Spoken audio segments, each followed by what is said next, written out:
सियासतदान, एक सीनियर सियासतदान के कतार से करें जी, बिस्मिल्लाह बिस्मिल्लाह। हम तो वैसे ही खुली किताब हैं, हम तो पब्लिक प्रॉपर्टी बन जाते हैं। ये फरमाइए ज़रा साहब, कोई ऐसी बात जिस पे ज़मीर आपको मलामत करता हो, कचौके लगाता हो कि यार सरदार लतीफ़ खोसा ये ज़िंदगी में गलत हो गया था मुझसे? कई दफ़ा मेरे केसेस में, अगले दिन भी एक केस में हुआ, मैंने वो सजाए मौत का केस बरी करवाया। अच्छा। मुझे बहुत तकलीफ हुई, हालांकि मुझे खुशी होनी चाहिए थी बरी करवाने की। और आपको ये पता था कि? नहीं, मुझे पता नहीं था। लेकिन एक आपको केस को देखकर आपकी जो है वो आपको महसूस होता है कि यार ये नहीं बरी होना चाहिए, नहीं होना चाहिए बरी।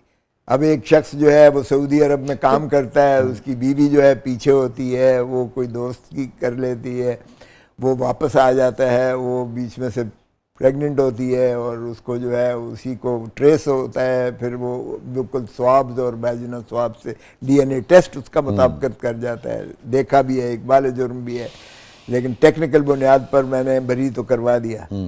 मगर मुझे जो है वो तकलीफ हुई, सच्ची बात है कि मैंने कहा यार ये तो खोसा साहब, आप जैसे जो सीनियर कानूनदान है, ये प्रोफेशनली जब कोई केस ले लेते हैं और फिर बाद में कहीं कामयाबी के बाद खुलता है कि अच्छा नहीं भाई ये तो हम प्रोफेशनली अपने क्लाइंट के साथ खड़े रहे मगर ये झूठा था, तो क्या बीतती है? नहीं, ये मैं आपको बताऊं, हमारा बेसिकली जो क्लाइंट से बात करते आप कहते तो है मगर क्लाइंट सच तो आपको भी नहीं बताता। ये एक मिसकंसेप्शन है हमारे पेशे के बारे में, ये ज़रा गलतफहमी है।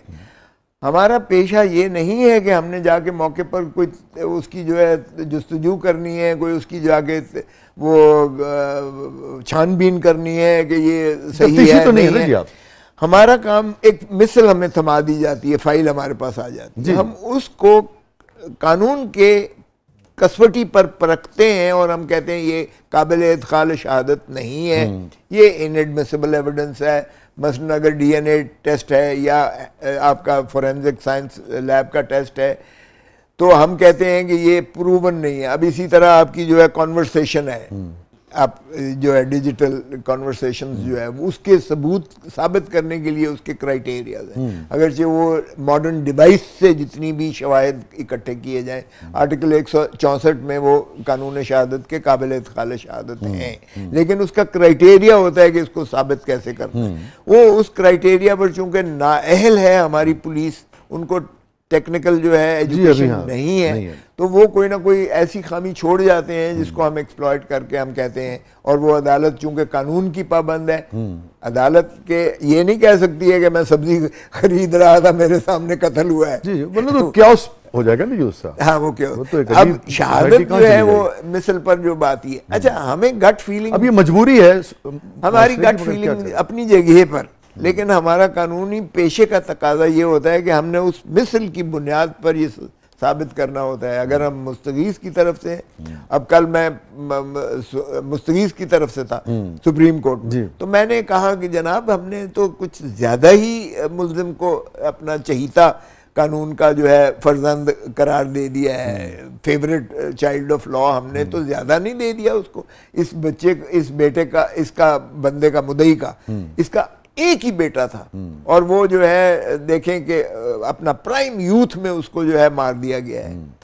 तो क्या हमने ये सोचा कि इस खानदान का तो वारिस ही खत्म हो गया और इसका जो है सारी जिंदगी तबाह हो गई, सारे खानदान की जो है जद नस्ल खत्म हो गई। तो हमने कभी उनको भी देखा है कि मुद्दई का और मुस्तगीज का और उसकी माँ का और उसकी बाप का और उसकी बहन भाई का, उसके मुआशरे का, उसके महल्ले का, उसके दोस्त अहबाब का, उन पर क्या बीत रही है जब हम कहते हैं कि जी मुल्जिम को सारे शक के फायदे दे दें। तो कहने लगे कि इतना ना करो, तुम ज्यादातर मुल्जिमी की तरफ से आते हो, अपने रास्ते भी बंद करते जाओगे, हम तो कानून के मुताबिक चलेंगे। ये जो आप हमें इमोशनल ब्लैकमेल ना करें, कानून पर रहकर ही बात करें। हकीकी जो इंसाफ है वो तो मेरे ख्याल में सिर्फ ऊपर ही मुमकिन है, अल्लाह ताला ही देगा। अल्लाह ताला ने दिया इस केस में। देखें ज़ियाउल हक की लाश जो है कैसे हवा में बिखरी, जिसने भुट्टो का कत्ल किया, और 45 साल बाद सुप्रीम कोर्ट ने कहा कि ये गलत हुआ था। सरदार लतीफ़ खोसा साहब की ज़िंदगी का सबसे गमगीन लम्हा? देखिए, मेरा जवान बेटा जो एचएसएन कॉलेज में पढ़ता था 9th क्लास में, 10वीं में, 15-16 साल का था, वो एक्सीडेंट में आया हुआ था, घर आया हुआ था, गाड़ी लेकर गया, ड्राइवर साथ हम भेजते थे, अभी 15 साल का बच्चा, मतलब है ये एक होता है वो, उसने उसको 500 रुपया दिया और उसको कहा तू इधर जा, और दोस्तों के साथ वो चला गया। और उसका बाद एक्सीडेंट हुई तो गाड़ी में उसका जो है वो, मैं इस्लामाबाद में था तो मुझे इतला मिली, तो मैं जहाज़ लेकर, उन्होंने एक जेट छोटा दिया, मैं लेकर गया, और उसके बाद उसको जो है वो वेंटिलेटर पर था और 17 दिन वेंटिलेटर पर रहा, लेकिन ब्रेनी डेथ हो गई थी। हम यहाँ से न्यूरो सर्जन्स भी लेकर गए, डॉक्टर इफ्तिखार राजा उधर होता था, इधर कोट लखपत में हॉस्पिटल में, जो दूसरे सबसे पाकिस्तान के मशहूर न्यूरो सर्जन थे, उनको भी लेकर गए। लेकिन इस तमाम के बावजूद उन्होंने कहा जी ब्रेनी डेथ तो हो चुकी है, अब आप इसको अजियत दे रहे हैं जो मज़ीद इसको कर रहे हैं। तो वो भुट्टो की जिस दिन डेथ हुई है, उसके उसी दिन जो है उसकी भी फिर हमने वो जो है डेथ हुई, तो वो जाहिर है बहुत पेनफुल था। फिर वो हमारा जो सारा वो लाइफ की डाइवर्शन हुई, उसकी माँ जो है वो भी फिर उस घर में ना रह सकी, और गाड़ी तो खैर बिल्कुल नई थी, स्मैश, वो तो गाड़ी को तो खैर कौन परवाह करता है, बट अभी भी वो जाहिर है कि वो जब वो आता है जहन में या सामने नक्शा आता है तो वो तकलीफ थी। और वो इतना कॉम्पिटेंट बच्चा था, इतना काबिल था कि वो कहते थे कि इसको जो है ये स्कॉलरशिप पे हमने भेजना है बाहर, वो प्रिंसिपल कहते थे।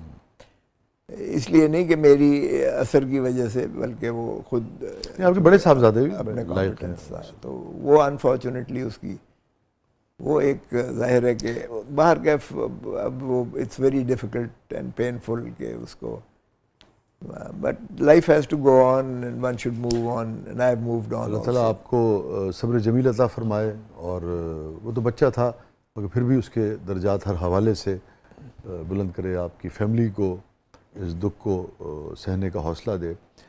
अगर मैं आपसे ये पूछूं कि एक ऐसा आदमी, आप आम आदमी तो नहीं है, लाज़िम बात है, एक ख़ास तरह का मर्तबा हमेशा से आपको हासिल रहा, इम्तियाज़ हासिल रहा, ताकत हासिल रही, कम रही ज़्यादा रही, मगर एक अशराफिया का आप निस्बतन हिस्सा रहे, तो मतलब एक आम आदमी से एक हट के जो एक वो होती।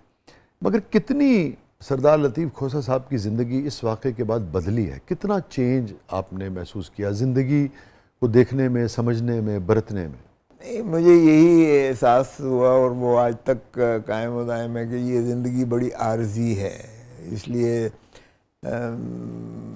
आई वर्क 24/7, और मैं कहता हूँ कि मरने से पहले मुझे मरने का कोई शौक़ नहीं है। So I should do something good before I die, so I keep on working and working and working.